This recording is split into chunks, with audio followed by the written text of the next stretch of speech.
It seems like with the last few releases of Fanstoys, collectors have been saying that that's going to be the last figure. Spindrift is going to be the last Fanstoys figure.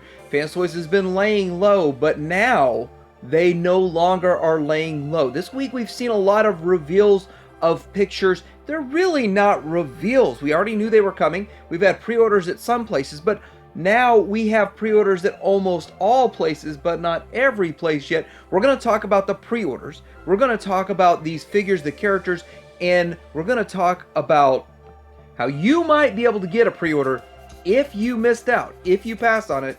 Talk about all this coming up.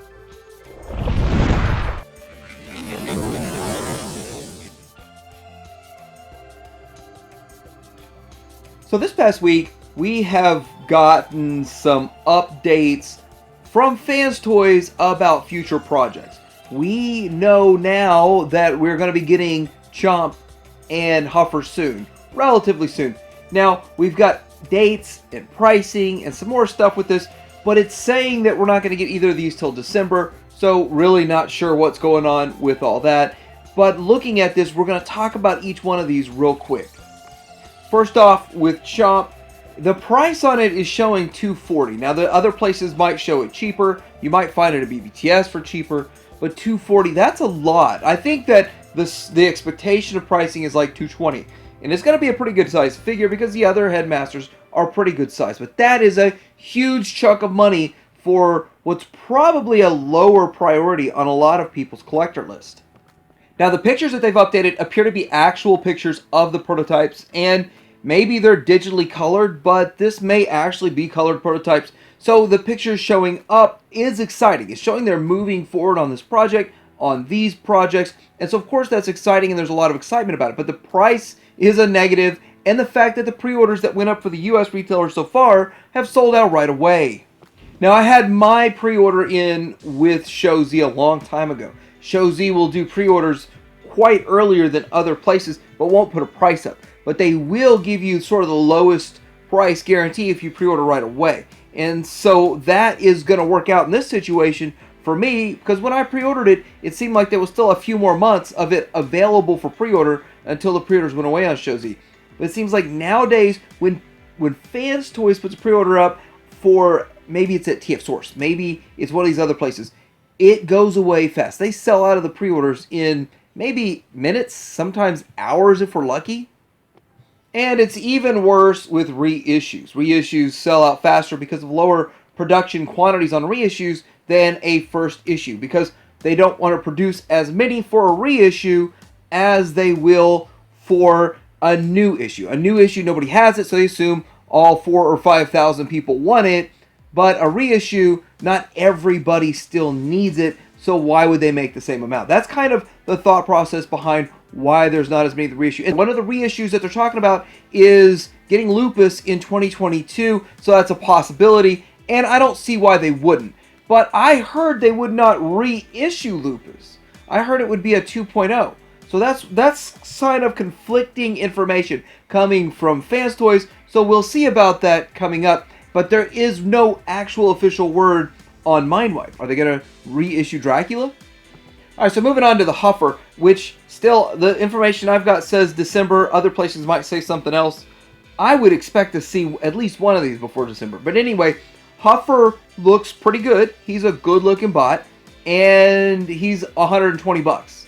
And he's sold out right away. So, see, I had my pre-order in a long time ago, and it was still kind of that, is it going to be better than Bad Cube? Is it going to look better than Bad Cube?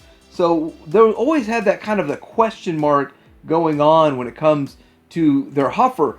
But it's kind of interesting that he's sold out right away. A lot of people must like the aesthetic versus what we got with the Bad Cube. And so this is where it gets really interesting. Here it is in the alt mode. And the alt mode does look pretty good. It looks just like a Huffer. In fact, it almost looks a lot more like a G1 toy. And so that's really interesting how that looks. And seeing this and the way it's presented, this has to be the real prototype. There is not a digital render. So we're going to put this right next to the Bad Cube Huff. There's a few things I want to say about this. First of all, the Bad Cube is reissuing their Huffer, which is still the best Huffer available currently on the market. Now there's a couple of pluses and a couple of minuses. Fanstoys is going to be $120, and then then TF sourced up the price to 140 at the end there, so whatever. But the Bad Cube one's $60, $65, depending on where you're getting it, for the reissue.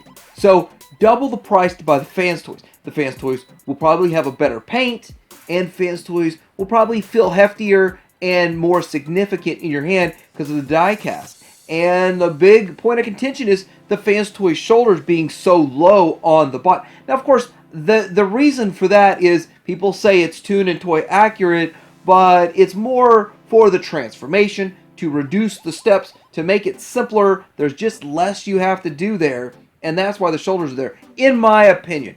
But I kind of like the shoulders a little higher, like they are on Bad Cube, but until I have them both in hand, it's really hard to tell from pictures.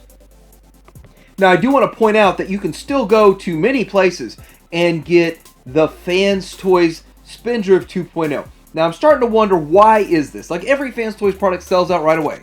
And then the pre-order sell. And then people want to get the figure. And then they pay double, triple, quadruple the price for it because they can't get it, so they got to get it on secondary market. But when it comes to this figure, he's still readily available. It's because Fanstoys already made one. This is the 2.0, because X-Translots Neptune is out there. So the Huffer itself is selling out because there hasn't been a Fanstoys Huffer 1.0. And a lot of the Fanstoys, fanboys, Fanstoys only collectors these days, they'll do Fanstoys and Takara. They got to have that for the collection. And they're going to kick their Bad Cube to the curb, or whatever's going to happen with that. But if you have a Fanstoys Spindrift 1.0, I guess maybe people are happy with that. Or people are happy with the Neptune. Who knows? But this thing doesn't sell. It just sits there. I bet you will see this guy on clearance soon. So we've gotten some more reveals, I guess you could say.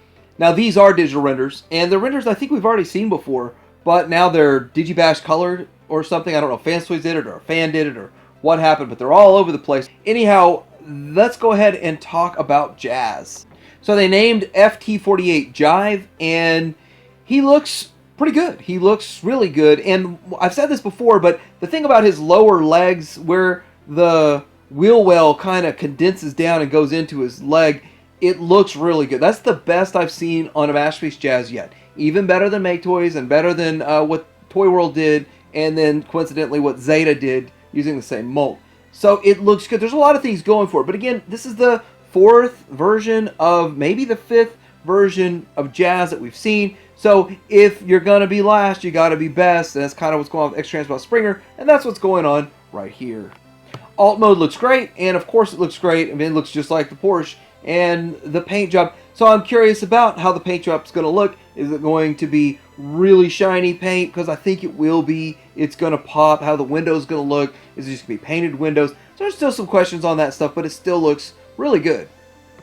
Now at this point, the TE Transform Element Raj looks pretty good also. And so they're going up against that, and they're going up against MMC with the FT49 Phantasm. And this is more a digitally painted render.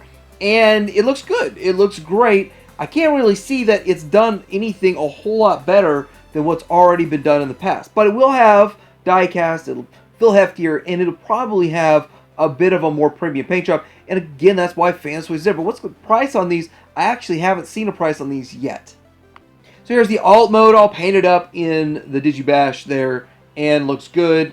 But having 2 versions of this already, my excitement level is kind of low. I'm not super excited. I'm not hanging on every whim here to figure this out. I've got some that if this never ever comes, I'm perfectly fine if I never get this. But I would get it because it is Fanstoys. I'd like to check it out. But I'd like to see them work on some other stuff. So what else is coming that they haven't really talked about? Well, they haven't said anything about their Outrider lately. But remember, with this FT25 figure, they had told all the retailers to take down pre-orders and then put pre-orders back up at a higher price. Now, this was the first step in increasing prices. After that, reissues got more expensive. After that, new issues got more expensive. And are they going to make all the retailers take them back down again and put them up at another higher price? As time goes by, things are more expensive. And we're also talking about their Berserk, or their Blitzwing here. And that one, that's now a 220 $220 figure. I mean, the expectation was going to be $150, so we understand they're charging a whole lot more. Even though Bad Cube can put their figures out at the same price that they put out the first release, and now they're on their fourth reissue or whatever. But okay, so Fanstoys is going to be charging $220 for this guy. I hope it doesn't turn into $250. Is it going to turn into $250 by the time it comes out? Who knows?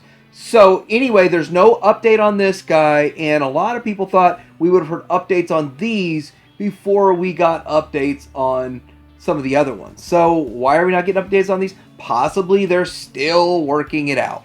It is a triple changer, by the way. Okay, so we got to talk about how to get one of these if you missed the pre-order. So if you missed the pre-order, there's a couple of things. Number one, I have watched this happen over and over and over at all the different retailers. We're looking at TF Source right now, and I'm not so much calling them out, but I'm just saying that I've seen this practice happen at TF Source and a lot of other places. And I've even seen ShowZ do it.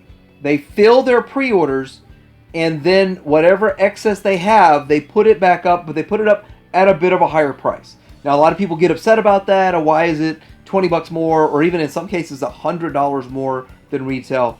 And it's capitalism, but it's available. And it's still going to be more than paying double, triple, quadruple on the secondary market on eBay. Another thing is, when you look at eBay, don't pre-order from eBay.